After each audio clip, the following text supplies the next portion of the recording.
Have you ever trusted two people so completely, only to watch them rip your entire world apart? That's what happened to me. My wife, the woman I built my life around, and my boss, the man who controlled my career, both stabbed me in the back in the most unforgivable way. At first I thought my marriage was safe and my job was secure, but betrayal doesn't come with a warning. It sneaks in, slow and silent, until it explodes right in your face. What they did to me wasn't just cheating. It wasn't just workplace politics. It was a calculated act that left me questioning everything I thought I knew about loyalty, love, and trust. I'll take you back to where it began. The small details I ignored, the whispers I brushed off, and the cracks that slowly grew into an earthquake. Because in the end, they thought they had broken me. They thought I would collapse under the weight of their lives, but they had no idea what was coming. And before I tell you how I exposed them both, make sure you subscribe, because the ending of this story is something you'll never forget. My wife and I had been married for 5 years, and for the most part, I believed we were solid. We had our routines, lazy Sunday mornings, dinner at the same table every night, and late-night talks that made me feel like we were still best friends. But somewhere along the way, something shifted. It was subtle at first. She started scrolling through her phone during our dinners, smiling at messages I couldn't see. When I leaned in to ask, she would tilt the screen away, laughing it off with a quick, "Just a friend." I wanted to believe her. I told myself she was just stressed, tired, maybe even bored with the monotony of married life. But deep down, I noticed the difference. The warmth in her touch faded. The excitement in her voice whenever I came home slowly died. She began to look at me the way people look at a stranger they once knew but can't connect with anymore. I didn't want to admit it then, but the woman I thought was my partner was already slipping away. And the cracks in our marriage were only the beginning of something far darker. At work, my boss was larger than life. The kind of man who walked into a room and expected everyone to bend to his will. He had power, money, and influence, and he never let anyone forget it. On the surface, he was charming, but underneath, there was something darker. He cracked inappropriate jokes about women, laughed too loudly at his own remarks, and acted as if the world owed him something. For me, he wasn't just a boss. He controlled my future. Every project, every promotion, every paycheck, it all went through him. And while I didn't like him much, I respected the position he held. Or maybe I just tolerated him because I had no choice. What unsettled me most, though, was how quickly he took an interest in my personal life. He'd ask about my wife, making little comments like, "She must be beautiful if she married." At first, I brushed it off as harmless, but the way he said it, the smirk, the smugness, made me uncomfortable. I couldn't have known then that his curiosity wasn't casual. It was calculated, and soon, his attention toward my wife would cross a line I could never forgive.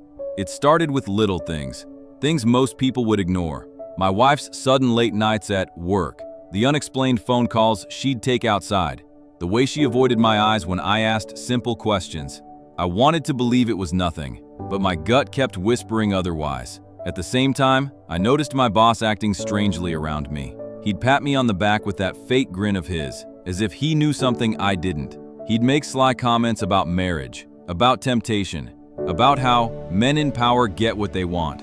It made my skin crawl, but I tried to shrug it off. I told myself I was overthinking, letting paranoia get the better of me. But then I caught the way my wife's face lit up when a text came in late at night. The way she clutched her phone like it was more important than anything else. It wasn't the behavior of someone with nothing to hide. It was the behavior of someone guarding a dangerous secret. And deep down, I knew my suspicions weren't paranoia at all. They were the first cracks in the mask that would soon shatter. Our home no longer felt like home.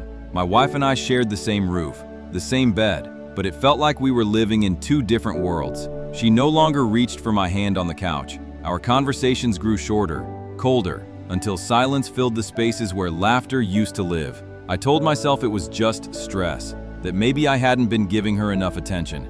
Was I failing as a husband? I replayed every argument in my head, every forgotten anniversary, every time I came home late from work. I wanted to blame myself because at least that would have given me a way to fix it. But the truth was, she wasn't pulling away because of me. She was slipping into someone else's orbit.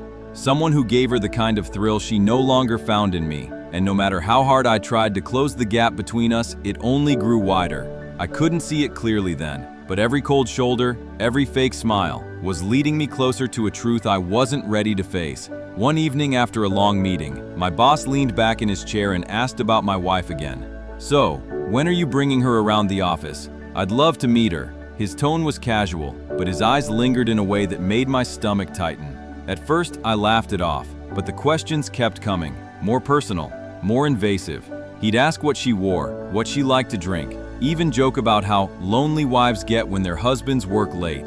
The words were coded in humor, but the meaning beneath was sharp, unsettling. I started to notice how his eyes lit up when he saw her name pop up on my phone. How he seemed too interested in my personal life compared to anyone else's. He wasn't just curious. He was watching, waiting. I told myself it was all in my head, that maybe he was just being inappropriate without realizing it. But deep down, I felt it, the unease crawling up my spine every time he mentioned her. And if I had trusted that gut feeling sooner, maybe I could have stopped what was about to happen. Nights became the hardest. I'd lie awake beside her, watching the faint glow of her phone screen light up her face while she typed furiously, smiling at messages I couldn't see. When I shifted, she'd quickly lock her phone, roll over, and pretend to sleep. My gut screamed at me, louder each day, that something wasn't right. She wasn't just distracted, she was hiding. And the more she tried to cover it, the more obvious it became. I began noticing patterns. Calls she'd take in the bathroom with the water running, sudden errands late at night, and excuses that didn't add up. The worst was the whispers. One night, I woke up to hear her in the hallway, speaking in a low voice. I couldn't make out the words, but the tone, the softness, the little laugh, wasn't for me. It was for someone else. I remember lying there, my heart pounding so loud I thought it might give me away. That whisper haunted me even after she hung up, echoing in my head until sleep was impossible. And though I didn't know it yet, I was just steps away from uncovering the truth that would destroy everything. One night, when she left her phone unattended on the couch, my hands shook as I picked it up. I didn't want to be the kind of man who snoops, but something inside me screamed that I needed to know. And there it was. Dozens of messages, each one more damning than the last. I can't stop thinking about last night. He's in the shower, call me now. And then the photo, one that made my stomach twist and my chest tighten until I could barely breathe. It was her, sitting on a hotel bed in lingerie I'd never seen before, smiling at the camera. My vision blurred with rage and heartbreak as I scrolled through weeks of their conversations. Late-night rendezvous, inside jokes, promises to meet again. It wasn't just an affair, it was a double life. I dropped the phone, my hands trembling. Everything I'd ignored, every excuse I'd believed had led to this moment. My wife wasn't mine anymore. She belonged to someone else. And the cruelest part? That someone was the man who signed my paychecks. I couldn't ignore it any longer. That night, I followed her. My hands were clammy on the steering wheel, my heart pounding like a drum in my chest. Every red light felt like an eternity, every passing car a threat to my plan. She drove to a hotel across town. Not the office, not a friend's house, a hotel. My stomach twisted, bile rising as I parked a block away and watched. Moments later, my boss pulled up, casual and confident, like he owned the world. I saw them hug, saw the way her face lit up, saw him kiss her, their laughter blending with the night air. I wanted to throw up. I wanted to scream. I wanted to storm in and destroy everything. But I didn't. I couldn't. Instead, I memorized every detail. The way they touched, the confidence in his stride, the smug smile she flashed back at him. Every second was a dagger, but it also fueled a fire deep inside me. I realized then, I had proof, and I had patience. Their arrogance had given me the perfect opportunity, and my revenge would be as meticulous as it was devastating. That night, I couldn't sleep. I sat in the darkness, staring at the ceiling, replaying every moment I had just witnessed. The laughter, the whispered messages, the smug look on his face. It all burned into my mind like fire. My chest ached, my stomach churned, and my hands trembled uncontrollably. I felt hollow, betrayed in a way that cut deeper than I ever imagined. How could she, the person I trusted most, do this to me? And he, the man who controlled my career, how could he flaunt it with such confidence? Questions tormented me. Was I not enough? Had I failed as a husband? My thoughts spiraled, and the self-doubt almost consumed me. I paced the room, unable to find peace. The world I had trusted had crumbled. leaving only fragments of anger, pain, and humiliation. But beneath the heartbreak, a cold clarity emerged. They hadn't just betrayed me, they had underestimated me. And I realized something crucial. I wouldn't break. I would rise, and when I did, their arrogance would be their downfall. The next morning, I couldn't hold it in any longer. As she walked into the kitchen, pretending everything was normal, I slammed her phone on the counter, open to the messages with my boss. Her face drained of color instantly. "What the hell is this?" I demanded, my voice shaking with rage and heartbreak. She stammered, searching for words. "It's not what it looks like. We were just talking." "Talking?" I shouted. "I saw you at the hotel with him. Don't you dare lie to me." Tears filled her eyes, but instead of apologizing, she tried to twist it on me. "Maybe if you paid more attention to me, I wouldn't have needed someone else." Her words hit me harder than the betrayal itself. I realized then that our marriage was already dead. The woman I once trusted with everything was standing there, not only caught red-handed, but trying to manipulate me into feeling guilty. In that moment, I understood the truth. Some wounds aren't just caused by betrayal, they're deepened by the audacity of lies. Facing him the next day, I expected guilt, shame, maybe even a hint of remorse. What I got was the opposite. He greeted me with his usual smug grin, as if nothing had happened. I tried to confront him. "Acceptable? I didn't force her. She came to me. If she was lonely, that says more about your marriage than it does about me." The audacity burned through me. He wasn't just arrogant, he was cruel. And then he added, almost whispering, "Careful, or you might lose more than just your pride." Every word was designed to intimidate, to remind me of the power he thought he held. He believed he was untouchable, that no one could challenge him, not me, not anyone. But I realized something crucial in that moment. His arrogance was his weakness. The more he flaunted his power, the easier it would be to bring him down. And I had every intention of doing just that. Walking out of his office, I felt a shift inside me. The heartbreak was still there, raw and burning, but it was now mixed with something darker, purpose. My wife had betrayed me, my boss had flaunted it, and together they thought I would crumble. They were wrong.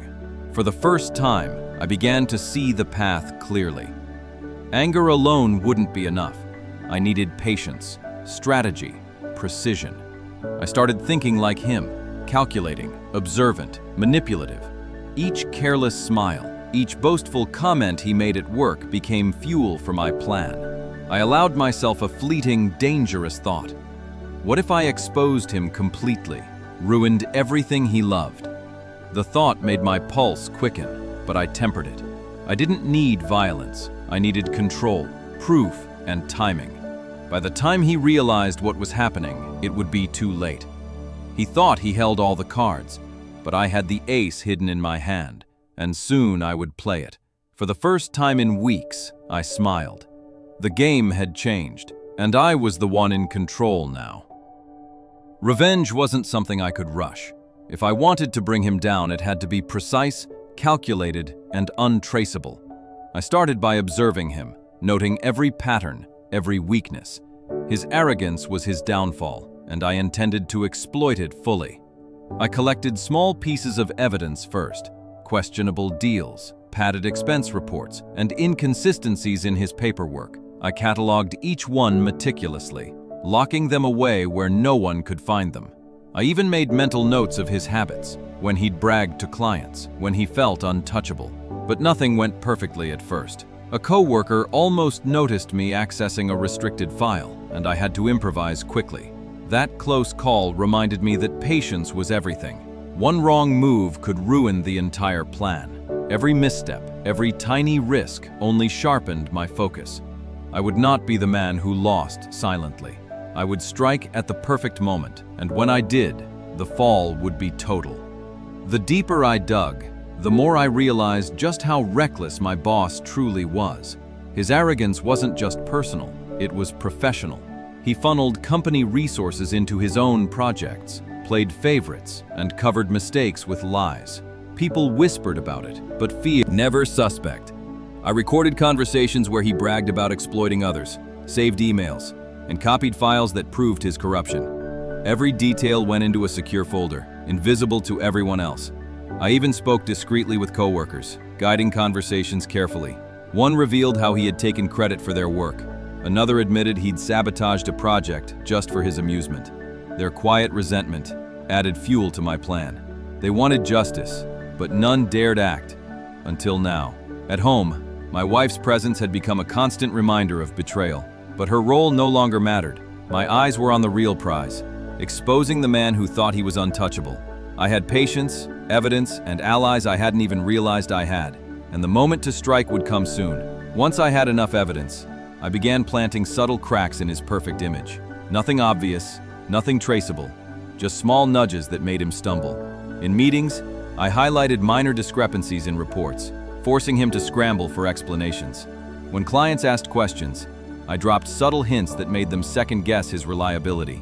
Emails accidentally went to the wrong department, revealing inconsistencies he hadn't caught. Every time I watched him falter, a quiet satisfaction surged through me. The smug man who thought he was untouchable was beginning to sweat, stumble, and doubt himself. I never gloatingly confronted him. Instead, I let the consequences of his arrogance unfold naturally. And all the while, I wore the mask of the loyal employee. I nodded, laughed, and played along, ensuring he never suspected that I was orchestrating his downfall from the inside. Every careless move he made fed my plan. He thought he had all the power, but I was quietly rewriting the rules. Soon, the entire office would see the truth, and he would realize he had underestimated me. The small cracks were just the beginning. With my evidence organized, I stepped up the game. I carefully leaked fragments of the truth where he couldn't control them. Anonymous tips to clients, selective emails to auditors, and subtle hints dropped in office conversations. Each leak spread like wildfire. His confidence, once unshakable, began to crumble. He barked orders with desperation, tried to cover mistakes, and worked longer hours. But the damage had already begun. Coworkers whispered, clients doubted, and the board started noticing inconsistencies he couldn't explain. He thought he was untouchable, that his charm and power could protect him from scrutiny. But I had orchestrated every move meticulously, ensuring the evidence would surface at just the right time. By now, I wasn't just watching him falter, I was enjoying it. Every stumble, every moment of panic was a piece of justice served. And when the final blow came, it would be undeniable, leaving him exposed, humiliated, and powerless. The day it all came crashing down was almost cinematic. A surprise audit, triggered by one of my anonymous tips, brought in auditors with clipboards and sharp eyes. Every shady report, every inflated expense, every hidden deal he thought was buried surfaced under their scrutiny. I watched from my desk as whispers spread across the office. Colleagues peeked from behind monitors, eyes wide, murmuring about what they were seeing. My boss, once a confident figure who owned every room he entered, now looked like a man exposed, vulnerable, and terrified. By the end of the week, clients pulled back, coworkers distanced themselves, and his so-called allies vanished. The man who had strutted through the halls like a king was now a ghost, shuffling through corridors with forced composure. I didn't need to lift a finger anymore. The evidence spoke for itself. And as I walked past his empty office, a quiet smile spread across my face. He thought he had destroyed me, but in reality, I had destroyed him. Taking down my boss gave me a sense of justice, but it didn't heal the wounds at home. My wife tried to reconcile once she realized he was finished. She cried, begged, and even waited outside my door one night, hoping I would forgive her. I made a mistake. I was lonely, she whispered, her voice shaking. But I couldn't see past the betrayal. Every hotel, every secret message, every lie flashed in my mind. She had not only cheated but had the audacity to try to manipulate me into guilt. Our marriage was beyond repair. I realized that love couldn't survive deceit this deep. So I made the hardest decision of my life. I filed for divorce and walked away, carrying nothing but the lessons learned from betrayal and the strength I had regained. She lost me, he lost everything, and I, finally, regained myself. For the first time in months, I felt free. The pain remained, but it no longer controlled me. I had survived, and I had emerged stronger than ever. When it was all over, I stood in the wreckage of what used to be my life. Marriage gone, career shaken, trust shattered, and yet, I didn't feel broken. I felt stronger. My wife was gone. My boss had been stripped of power, and I had walked through fire and come out hardened. Betrayal changes you. It tears you down but also gives a choice. Stay a victim or rise. I chose to rise. My revenge wasn't physical or vengeful. It was calculated, precise, and devastatingly effective. He thought he had me under his thumb. She thought she could manipulate me. But both learned the same lesson. I was untouchable. I didn't just survive. I reclaimed myself. He lost his job. She lost her husband. And I found the one thing they could never take away: my self-respect. If you've ever been betrayed, remember this: your pain can either bury you or build you. Mine built me. For more shocking confessions and revenge stories like this one, make sure to subscribe. You won't want to miss what's coming next.